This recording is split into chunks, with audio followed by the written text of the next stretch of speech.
The rain taps against the windows as Jennifer straightens the cushions on her floral couch, glancing at the clock.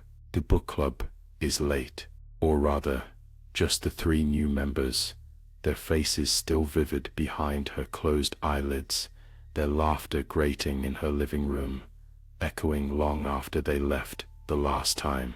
She breathes in, counting, the scent of fresh cookies, the tang of disinfectant that lingers though she scrubbed every inch of the hardwood floors.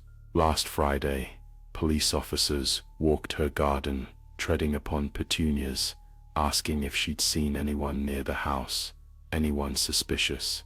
She wrung her hands and told them the story.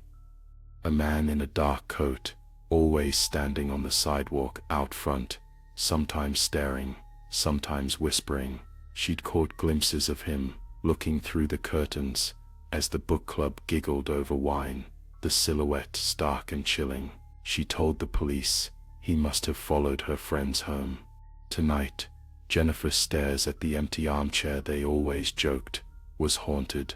Her own shadow stretches across the shredded novel pages scattered around the room.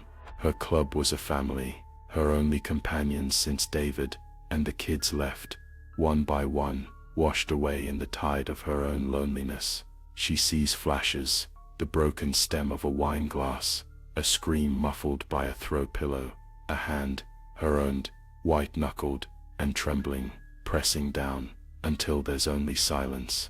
They found their cars parked neatly in her driveway. They found their fingerprints everywhere, their books open to the same page about unreliable narrators. She spun her story. She said she hid under the bed until the stalker left. She even shed tears for the news cameras as they filmed the police taking boxes from her home, never once suspecting the ordinary, soft-spoken woman could bleed out so much violence. But Jennifer knows the house has eyes. The walls itch with secrets. She hears them in the vents at night, whispers tangled with the hum of the furnace. Pages of torn novels flutter in the corners, always settling in the shape of a name, a warning, or sometimes just a question.